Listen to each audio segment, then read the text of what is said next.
welcome back to Friend A Talks Health. This is episode 3, which is going to be all about the toxic world that we live in today. We thought that the best person to discuss this with is a man that lives in a very natural world, our friend Chris Dimitrovitz, who was our guest speaker in the last episode, so we have invited him again. Well, Cian, there's no denying the fact that sadly we're living in a world of sickness, and I believe that the main cause of this is down to the toxic environment we live in, and I'm also looking forward to talking everything through with Chris today. So, Chris, you with us? Yeah, hey guys, I'm here. Really looking forward to our chat today, covering some really important topics. I think it's going to be really eye-opening for our audience.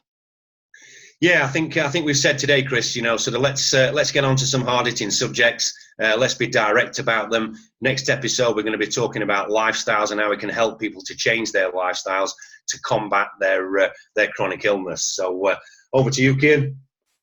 Can we start by going back to the stats that we discussed in a previous conversation? You said in 1988, Grandad, that 1 in 3 people will have a chronic illness in their life, heart attack, stroke, cancer, etc. And today the statistics are that it's 1 in 2 people just having cancer alone. Why has there been such a massive increase in people becoming so ill? Is this down to how we are living differently today compared to when we were young? To when I was young, yeah. I mean, so when you mean when I was younger? Stop calling me Grandad. It's making me sound old. I'm certain it's down to how differently we live today, Cian, Chris. I think if we start by making a comparison between how our ancestors lived and how we live now today, we used to live outdoors, drink clean water, and source food from the land. I mean, only 50 years ago, when I was a youngster, I ate local, seasonal, organic food, and I spent most of my time outdoors, whereas most of the youngsters today are spending the time indoors. So can I suggest then, Chris, that we go back? I like going back to the beginning. I've been quoted as saying that before. So I think if we talk about life and nature and compare things to the modern way that we live today, if you remember before, you said life starts in water. Well, okay, the original life started in water, but why is that so important, Chris? Why is it important to understand that the origins of life started in water, and how can water help us today? Water is absolutely critical. So it's got some very special properties, very unique properties. But really, its main purpose is to actually hold on to energy. So essentially, water is a repository for sunlight energy. It can store that energy for a long time, and that energy can be released, to run biological processes. So, as life evolved from the sea onto the land, different complex species that breathe in oxygen, they had to be able to produce their own metabolic water inside of their body. And that ultimately was the water that allowed them to capture the sunlight energy. Yeah, I mean, we covered last week, didn't we, about photosynthesis and water, and looked at the elements. And I think this is where we need to be quite specific about this today. You came up with an example about looking at a tree. How does a massive, great oak tree get its food, get its fuel? And then we can compare that to the human being. You said that photosynthesis means basically that the tree is getting its energy from the sun. And also it's getting it from the earth, the two most important things being grounded on the earth and obviously getting energy from the sunlight. Human beings are the same, I think you're saying. What you're saying is, hey, look, food is important, but the right food is important at the right time of day. So if you can just give us a quick reminder on what mitochondria is, what the SCN is, the main clock within our body, and a proper understanding of the circadian rhythm. Let's just quickly do a brief overview of that again, because we're going to include that in next week's video, which says to people, this is the lifestyle you should be living to maximize and optimize your health, to be a person that's full of energy, but also to have a body that can combat chronic illness, which we're going to talk about specifically today, is how are people being treated with chronic illness. So again, back to you, Chris.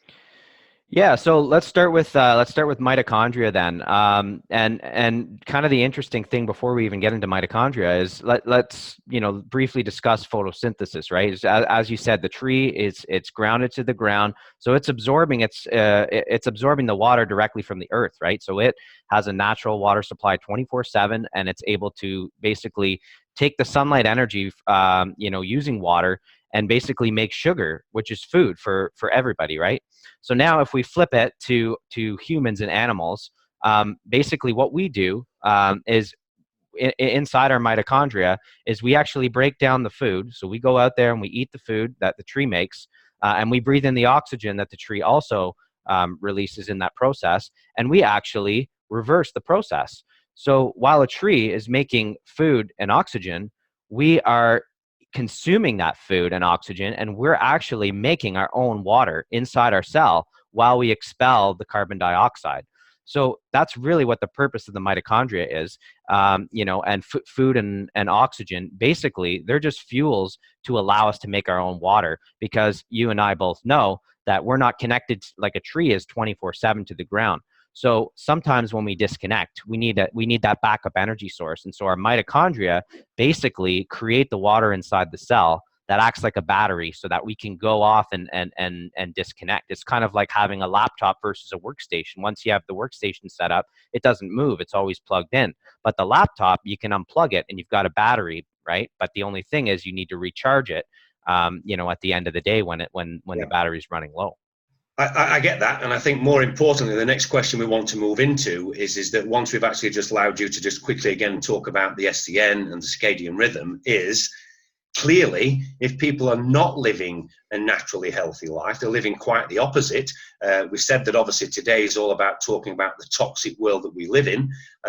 Let's actually get on then to talk about what are these toxins, and quite clearly they are causing this, let's just call it general illness. But we'll come back onto that when you're giving us a quick overview again of circadian rhythm and what the SCN is.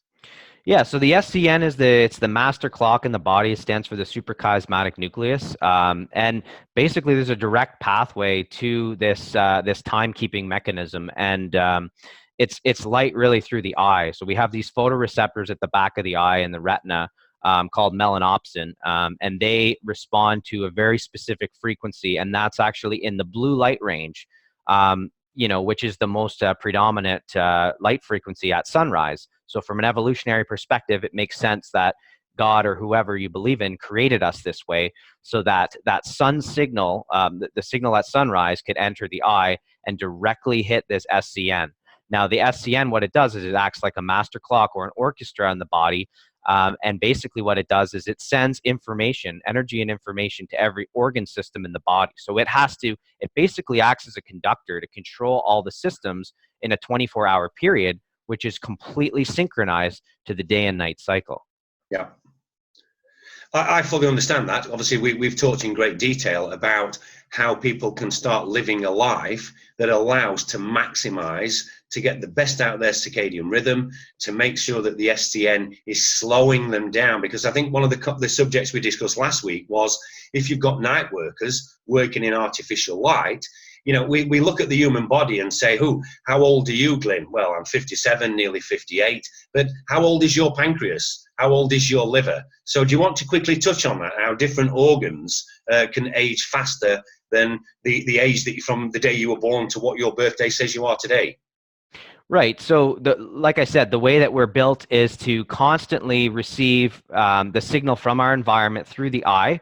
And what that does is, as long as it's daylight hours, the SCN is actually speeding up. Okay. So it's basically absorbing the light energy, and the clock is ticking fast. So what that's doing is that's actually turning on every system in the body to regulate all their function, things like getting you ready to digest your food, getting you ready to run a marathon, or whatever you need to do in a day, think properly, immune function, all that.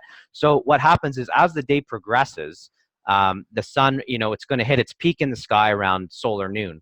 And that's when the light frequencies are the strongest. But after solar noon, now the sun's going to start to set, okay, very slowly. And the SCN through the eye pays very close attention to those changes. They're called diurnal changes. And as the frequencies are starting to go, the SCN is actually slowing down the clock. And what that's doing is it's actually now slowing down every other clock in the body to kind of get them ready, for the sleep cycle, right? Now, the problem is we don't really live that way anymore. So, with the flick of a button, we can turn nighttime back into day. And so what that does is it keeps the SCN running fast. So we actually lose that regenerative period when the SCN normally would slow down the bodily clocks. And this leads to degeneration. And it's a big part of, all the chronic diseases that we're seeing today.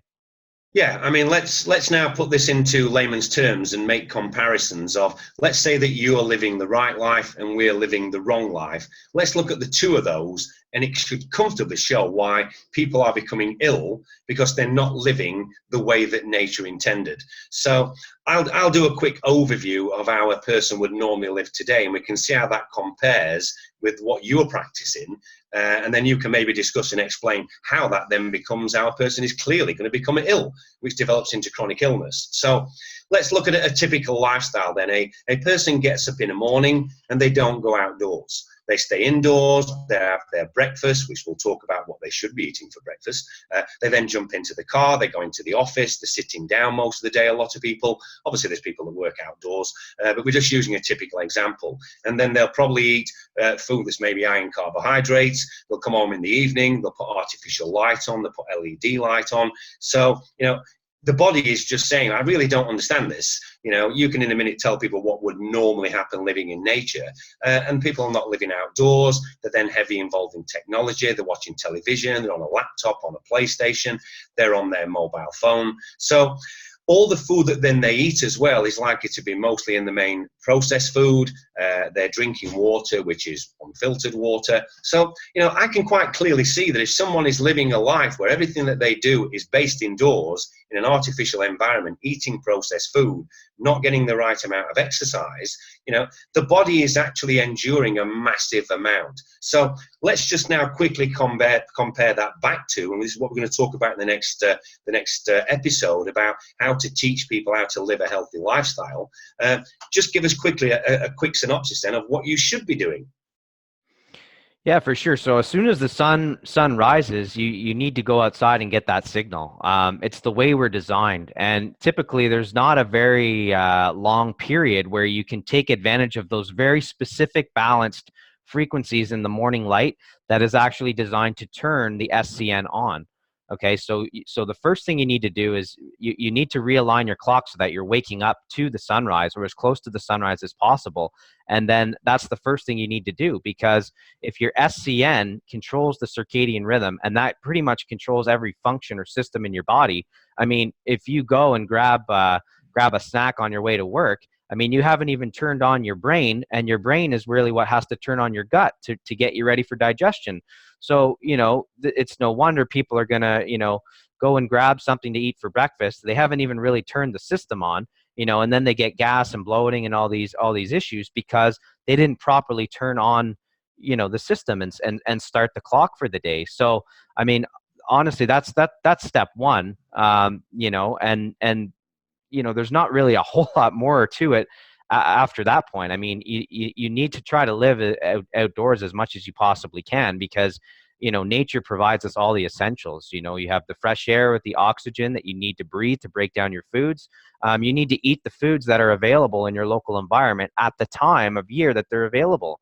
So importing foods can be problematic as well. It's sending the wrong signal to your gut microbiome. So that's kind of an issue. But I mean, I think our biggest problem today is we've really forgotten how to live normal, because as a society we've created kind of the new norm of this lifestyle that's just so disconnected from nature. And I think equally importantly then, if you then go towards the end of the day, it's also important to make sure that you're not in artificial light and using a lot of the technological devices which we're going to talk about today, if you just want to cover that quickly. Yeah, absolutely. So that's the next key. So, the transition obviously from night to day, it's critical, right? We have to get the sunlight to turn the signal on. But what's equally critical, which we just kind of discussed briefly, is that SCN, as soon as it's starting to sense darkness, setting in through the eye again, same pathway, it's going to start to get ready for the regenerative programs, so you can regenerate in your sleep and wake up and do it all again the next day. So, if you're not paying attention to that signal and, you're allowing the darkness to set in and you use artificial lights instead, then your clock now is thrown off its schedule. So it doesn't know what time of day it is. So it's going to keep running the programs, but you need to rest and regenerate. So that's a massive problem. The way that we live today is we're altering that sleep-wake cycle, and we're just living completely, a life that's desynchronized from the natural light cycle. And this is not deliberate. That you probably noticed the sun has actually moved around now. It's actually hitting me in the face, but I'll live with that because I need more sunlight as well. Good. One thing I'd say on that point there, then, Chris, as well, is that we've mentioned already that health and life is a science. It really is. And secondly, people might be listening in today saying, who is this guy talking about SCN and how important it is to get sunlight and how important we should and shouldn't be doing certain things? That's right. Can I just reiterate this to all our viewers? People are extremely ill. Around you now, people will be very sick and people will be dying. So we're going to ask all these questions today. What is killing all of the people that are becoming chronically ill today? Now, what you're saying, Chris, is that if you live the life that you are living, why would you ever become ill in the first place if your body is functioning correctly? But what we're also saying is, first of all, let's go back now to the way that we're living then. If we are eating processed food, if we are spending our life indoors, if we're not taking exercise, if we're living a very stressful life or a lonely life, etc., all of these things are massively impacting on our health. Why wouldn't they? I'm only reiterating this because it almost sounds like, well, why bother getting up in the morning to have sunlight? Right. Why bother eating healthily? Why bother drinking clean and fresh water? Why bother eating organic food? Well, there's a massive reason why we should be eating organic food, because you're actually eating food that have vitamins, minerals, natural substances in them. You're not actually eating food that's actually been processed or maybe made weeks or months ago. I mean, a great example we said before is about people saying, well, I'm healthy, I drink fruit juice. I'm just like going, really? So how healthy is fruit juice then? Now, we're going to talk in future episodes about specific things that you can eat and why you should not eat them. But here's a typical example of this. If you were to get an apple today and crush it because for some reason you don't want to chew it, then the juices is a natural juice that's come from an organic apple that you've just eaten. If you are drinking apple juice, the chances are that that apple has come from a very cheap processed apple to keep the price of the fruit juice low.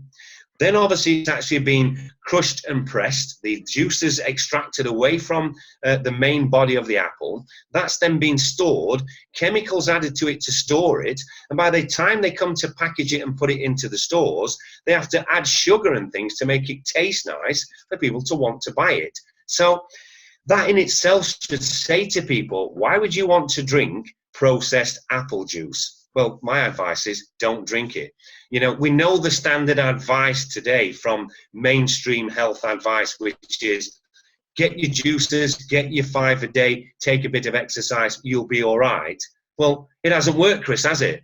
Kean came up with statistics earlier. 1 in 3 people in 1988 were getting a chronic illness. Today, 1 in 2 people are getting cancer. It's time we started discussing why. Why are people getting cancer? Now, I know what you're saying is, well, they don't need to get cancer, if they live an healthy lifestyle. People don't know what a healthy lifestyle is. They go to the doctor and the doctor, or, let's imagine, let's go to the worst case scenario that people love to talk about, cancer. There's no cure for cancer. Cancer can't be beaten. Well, from the information and the knowledge that you and I have from the resources and the research that we've actually studied, over the last decade or so, what we're saying is we know people who have beaten cancer, and they've not beaten cancer through luck. It's not what conventional medicine call it's spontaneous remission. That's just absolute rubbish, and it's time now. I mean, we live in a world, Chris, where 20, 30 years ago, if people spoke and said, oh, you can beat cancer, people would just laugh at you and say, don't be silly. The conventional medicine has said to you, well, we are doing everything we possibly can using chemotherapy and radiotherapy. There isn't anything else. Well, we've talked to you and I about the likes of Hoxsey and Rife. People over 100 years ago were saying, hang on a minute, let's look at what causes cancer then. So a little overview, a brief overview for our viewers on cancer is that in a nutshell, and I know that's a very fleeting statement to make, but there's only so much time we've got in these videos. Basically, what we're saying is that if you're living a processed life, in a false environment, eating processed food, not getting out in nature, not taking any care, because most people have no idea what the circadian rhythm is. If you are living a life that's very much, as we say, toxic, why wouldn't you become ill? Why wouldn't you? And if then the only cure for you becoming ill is to take a pharmaceutical drug, or to actually go to see an oncologist who will say, right, come on, let's get you onto chemotherapy, let's get you radiotherapy, let's put you into a CT scan, which is up to 500 times as powerful. Why would this help me to get well? Well, the simple truth is it doesn't help you to get well. You are not going to beat cancer. What happens is that once you've gone through that process, you are told by conventional medicine, you are in remission. What does that mean? Well, I know what it means. It means there's nothing else we can do for you, and basically the treatment we've given you doesn't seem to be making you any better. In many occasions, it seems to be making you worse. So what we're saying is this is the way that we are treated in Western society. So I'm asking you a straightforward question. If you had cancer, would you go and have a CT scan? Would you have a biopsy? Would you go and get yourself some chemotherapy and radiotherapy? Or would you do something else, Chris? Yeah, I mean, knowing what I know today, absolutely, I would not take the conventional route. I mean, the thing is, I kind of wanted to jump in there and just say, you can't get well in the environment that made you ill. So, I mean, if you go and see a doctor for a chronic illness, something as serious as cancer, and they're going to give you these special treatments and send you off, and even if you do go into what they call remission, if you don't change your environment and you've never even identified the toxicity that exists inside your environment, it's going to come back. And that's just the way it is, because this is just the way that nature works. When you live a disconnected lifestyle, from the natural cycle, which, this is billions of years of evolution. So we can't argue against this. We can't live outside of this cycle for too long. Otherwise, basically chaos is what's occurring in your body. You have no mechanism to regulate all your systems. Okay. And that's really what the circadian rhythm is designed to do. It's designed to regulate every single function of your body. It's the only way that your brain can communicate with all the peripheral organs in order to sense the proper energy status. And it kind of acts like an accountant. It can kind of move energy around, depending on what area is needed in the body. But the only way it can work is if your brain is getting adequate energy from your environment. And this happens to be light through the eye. So let's just keep this really, really simple then and do a very quick overview of those two situations. Get up in the morning and get some sunlight in your eye. People are going to go, what, and that's a cure for cancer? We're like, not exactly, no. Get up and get some light in your eye to balance your circadian rhythm. Let's regulate the SCN and get your body living back in a natural state. Let's talk next week about the foods that you should eat and the foods you should not eat. And it's not just about eliminating certain foods, it's about adding certain foods in. Let's talk about a life where you are spending more time out within nature, and let's compare that again to what happens within conventional medicine. So I'm not making this up. This is a fact of life. So a typical client lives in a toxic environment. Their body becomes very ill, and their body cannot fight and cope with the cancer that is now growing within their body. They are then going to be treated by an oncologist who, I know this because I know many people have asked these questions. What do you think caused my cancer? It's just bad luck. Do you think I should change my environment or my diet or my lifestyle or my attitude? Nope. You can go back home, eat a pizza, have some ice cream, and we're going to take care of you by giving you chemotherapy or radiotherapy. Well, it's not going to work. We know it's not going to work because guess what? It doesn't work. The millions and millions of people where their cancer has come back again after they've been treated is so obvious because nothing's changed. What caused their cancer to start with, they've gone back to live in exactly the same environment. So how could it possibly change? It can't change. So what you are saying is the simple changes that people need to make is going to give them a body, an internal terrain where the cancer says, do you know what? I don't want to be in here. I don't want to live in here. This body is too clean. It's too functioning. We've removed all of these toxins. And therefore, we're living a very, very different life. Now, we're going to be quite specific about that, obviously, in the next episode. So just to go back to some of the topics we discussed today then, Chris, we said what's in our water, what's in our food, what's in our drugs. Let's start with the drugs first of all. How many people do we know that take a tablet and they don't even bother to ask, what's in that tablet? Oh, well, the doctor gave it me, so I'm sure it's going to be okay. Let's use one example. I like to talk about statins because you and I both know, particularly as you get older, you need bad cholesterol, LDL. We do need that cholesterol. It's a proven fact that you are being given a statin normally in the latter part of your life to say, we're actually going to give you a pharmaceutical drug to actually reduce your LDL. Well, you don't want to be doing that. Why are they doing that then, Chris? Why are they giving people drugs for statin drugs for cholesterol? So let's go back again to ask that question. If you've got something within your body, nature is putting it there for a reason, isn't it? So why would you want to take that away? It's like the silly old question of, I'm not very well today, I've got a high temperature. Oh, we better lower your temperature. We don't want to lower your temperature. If you've got an illness like flu, where you've got a high temperature, your body is trying to get rid of that flu by creating a high temperature. So it's almost like everything that obviously is happening through nature, pharmaceutical drugs are actually suppressing that. Yeah, absolutely. I think it's an illusion where, some of the symptoms and the side effects we get from our own illnesses and inflammation, it's just a natural part of, a healthy immune response. No different than as we age, the LDL cholesterol tends to rise. LDL cholesterol is, it's critical. It's a phytonutrient. It gets converted into, all kinds of hormones and whatnot. But the reason that it rises when we age is because our energy flow slows down. So we're not able to break it down and turn it into those good chemicals and hormones that we need as we age. So does it make sense to lower it? Or does it make sense to, leave it there and maybe focus on, okay, well, if we need to turn it into the chemicals that it needs to make, then, we need energy to do that. And again, it goes back to nature because that's where we get our energy from. So I think it just, it's hard to say, why we're taking the approach that we're taking when it comes to medicine. I mean, obviously there's big industries involved, there's money involved for sure. But I mean, ultimately, I truly believe as well, we have a very poor understanding of how the body works because, we've ignored nature for so long now. Yeah, I mean, I'm going to cut to the chase here.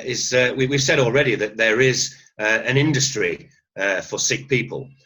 We mentioned last time the conventional health service is fantastic at looking after you when you're acute, when you've got acute condition, but they are shocking when you've got a chronic illness. I'm not making this up. It's a fact. There is no known cure apparently for any chronic illness where you and I know that nature will actually repair the body. But anyway, a couple of things I want to talk about quite directly now then is, if we just quickly look at statins, it's a great way to create a drug, isn't it? We can actually measure a person's cholesterol. It's high, it's low. Why don't you ask your doctor what your cholesterol was at birth? Because they don't test for that, do they? They've just decided that your cholesterol is high. Higher than what? What is the average? And we're not saying that every person is the same. So therefore, it's a farce in itself, basically. But I'm not feeling very happy today, obviously, about conventional medicine or about the way that people are treated. And as this series goes on, we're going to actually start looking and studying at every type of drug, every approach from conventional medicine, how your body can heal itself if it's in the right environment. So a few questions that Kian came up with when we were talking about preparing this was, number one, what's in our water? You know, let's be quite specific now. Apparently there is fluoride in our water, Chris. Why is there fluoride in water? Any idea? Well, I mean, the way they're selling that one is it helps prevent tooth decay. So they're completely, you know, that's one side of the coin. What's the other side? Well, it's a known neurotoxin, and it affects the way that water acts inside your body. And as we, you know, kind of began this this video, you know, water happens to be, you know, pretty well the most important element on this planet. So, yeah. Yeah, and I noticed there you used the word they. We're going to talk quite a lot about they over the course of the next few series, Chris, because who are they? Who is in charge?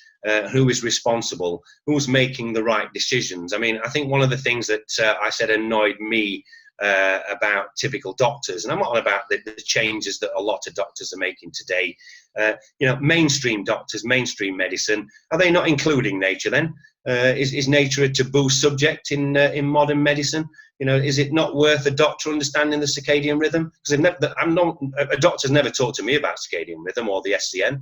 No doctor's ever discussed with me about living a natural life or understanding how the body works or understanding how illness is.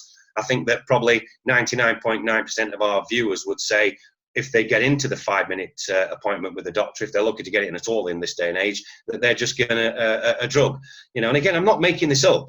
You know, sort of, I think if a doctor was to come on this show and explain to us how they operate, I know a lot of them probably just jump on Google themselves and think, well, I've been to medical school, but I've got to choose a drug to give this person. I'm not saying that all doctors are like that, but Right. in the main, they have been. So we've got fluoride in our water, which is not needed. And then it comes back to our food then, Chris. You know, sort of, I was saying to Kian last week when we looked at the ingredients of an energy drink, you know, aspartame, sodium benzoate. It was like, what are these? What are all these chemicals and why are they in there? You know, so, and are people really saying, you know, you're not telling me that, you know, the food I'm eating is actually killing me. I'm just like, yes, I am. It's slow poison. You know, if you are not getting the right ingredients inside of your body, it is slow poison. So what is in our food? What is in all these processed foods, Chris? Yeah, I mean, that's just it. We really don't know, to be honest with you. You know, there's the GMO foods, you know, Monsanto with their special, you know, GMO seeds that they're selling to farmers. You know, they're pushing that. But another interesting thing too is, you know, with all the, you know, geoengineering and all these other, I mean, this just opens a can of worms, really.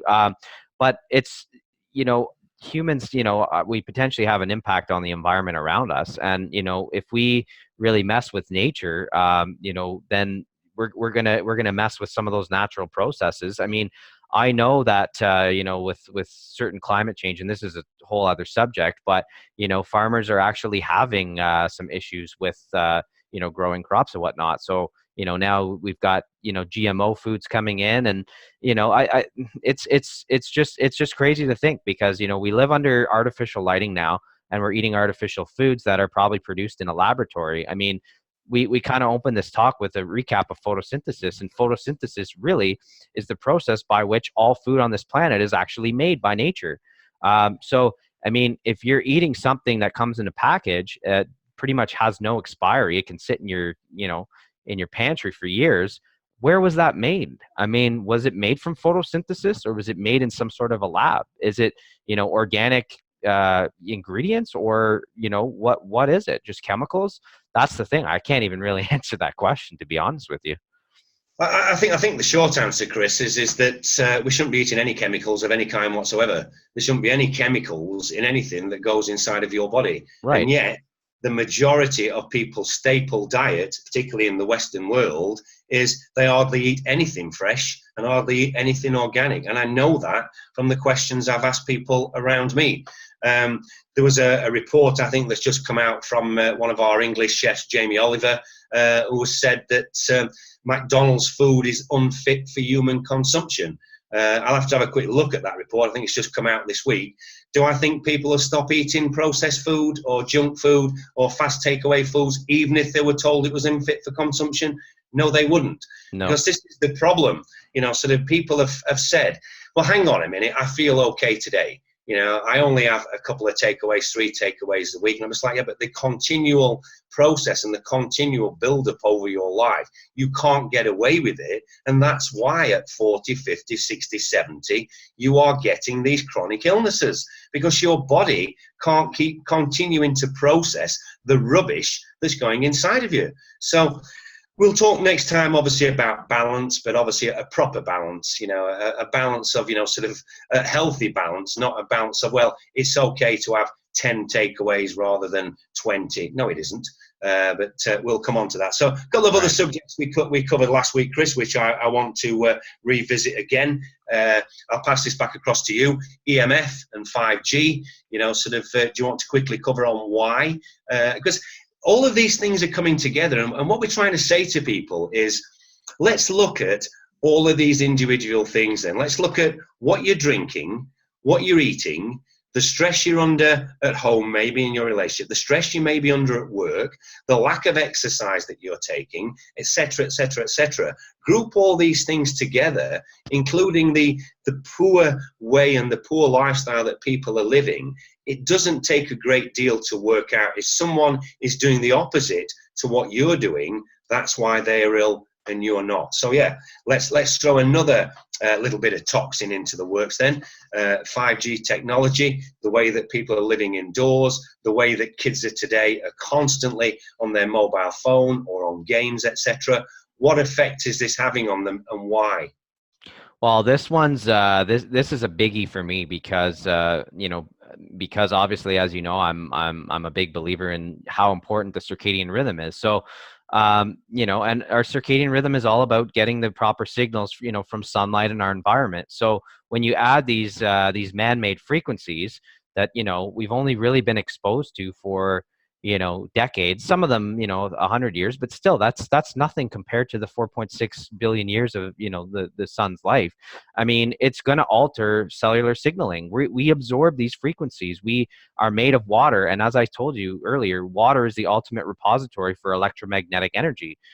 So when we add these non-native, EMF frequencies to our environment, they're going to disrupt the way that water behaves, and almost in a similar way, actually, that fluoride would do it. So this is going to lead to massive dehydration effects, because water's not going to be able to hold the normal charge that it's going to be able to hold when we're exposed to these frequencies. So it's actually going to inhibit our ability to use sunlight and drive our circadian rhythm, which regulates every function of our body. It's going to destroy our sleep cycle, because, when we sleep at night, the sun is set, and the only frequencies we have are from the Earth's magnetic fields, which are extremely low frequencies. And that helps us, tap into, the sleep cycle and regenerative period. So when you have these EMFs in your environment, and you can't necessarily feel them or sense them or even know they're there, but they are there, they're having biological effects. And, this is destroying the circadian rhythm. And, that's really the biggie here. I think it's one of the biggest assaults on humanity, to be honest with you. Yeah.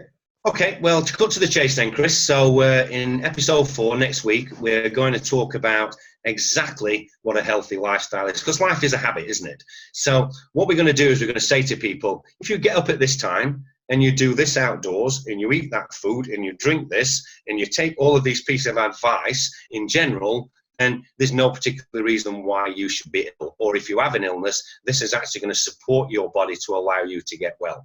And the alternative to that is, hey, if you want to carry on living your current lifestyle, knowing that you are going to become another modern day statistic, that's your choice as well. There's a question you wanted to ask Chris, wasn't there, about, was it? What do you think about sun cream and sunglasses? Well, you could probably tell my answer just by my little laugh there. I mean, honestly, there's so many different things in our world, so many different toxins that are really doing the same thing at the end of the day.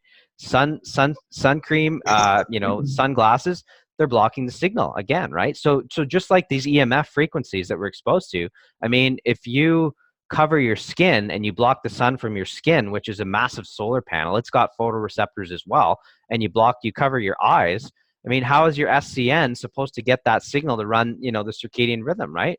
And let me ask you this, since we found out we're actually not that much more different than trees. The only difference is we have to eat food and they don't have to eat food.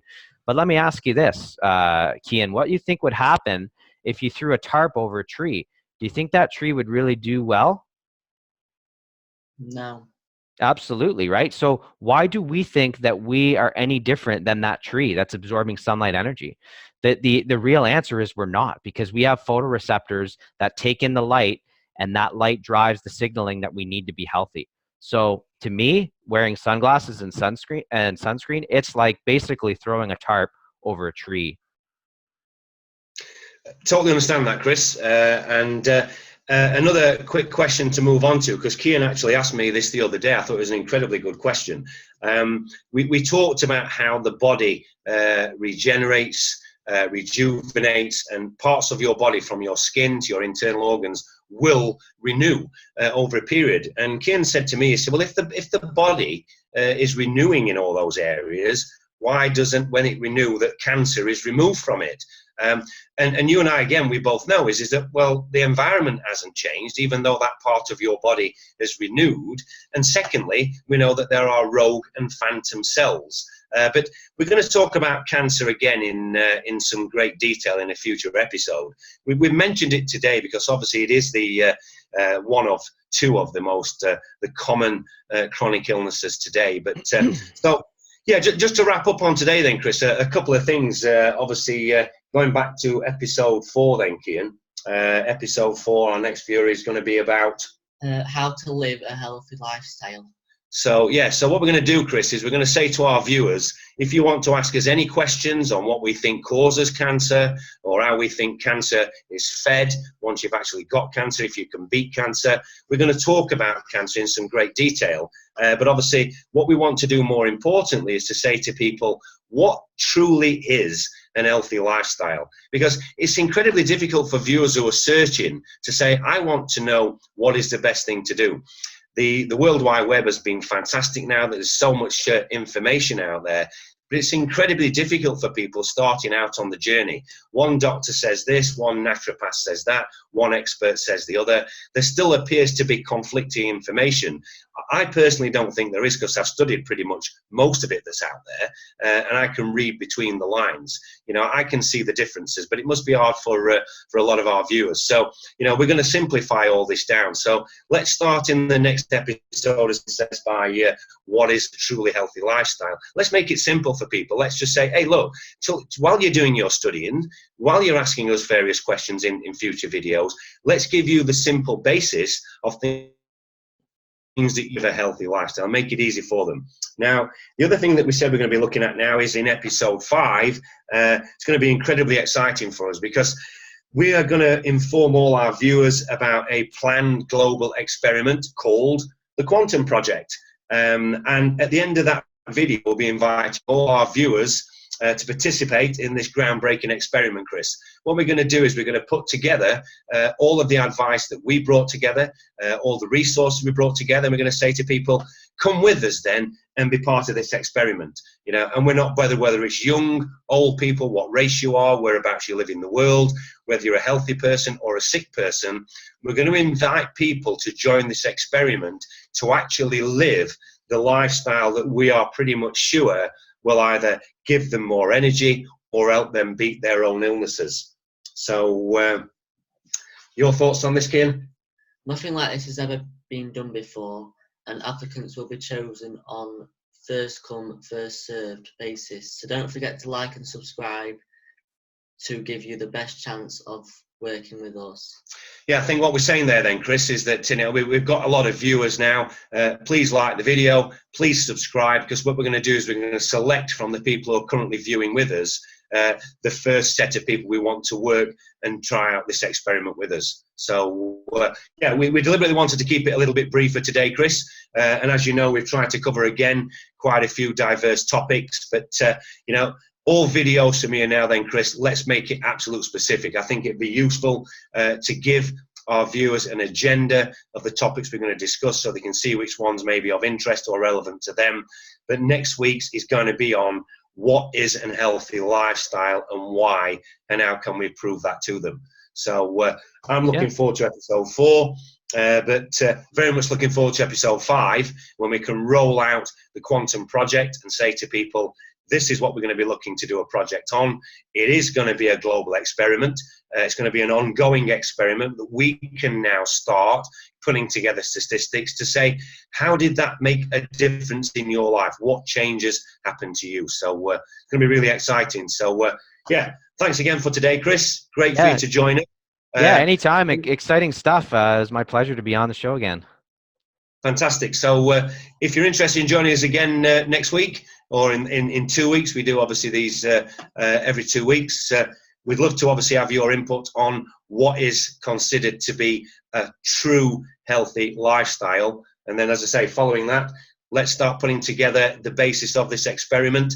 We're going to obviously be emailing out to people a questionnaire on their current lifestyle, and then the advice we're going to give them to change to what we know is to be the right lifestyle to live, to either beat your illness or to create and help you with a new energy flow. So looking forward to it. So I know it's probably early morning still over there in Canada, Chris, so the sun is about to set here, so we better go and turn all our lights off and go and put our blue blocking glasses on, make sure we don't watch television, or I think Kieran's suggestion was, he said, I'm sure it's time we actually went to the pub. But I'm just like, if he wants to go and have some lemonade and Chris, that's fine by me. I don't mind a pint of Guinness tonight, with it being Saturday. And look forward to seeing you in a couple of weeks' time, Chris. All right. Thanks good stuff. We really appreciate it. Good stuff. Thanks, guys. Okay. Yeah, cheers. Thanks, Chris. Thanks. Hi everyone, thank you for watching this video, which is episode 3. And I hope you enjoyed. Please like and subscribe. And I hope you're all looking forward to episode 4, which is going to be about how to have a healthy lifestyle and what you can do to change it. So, yeah guys, thanks for watching. See you in the next episode. Bye. Bye. Bye.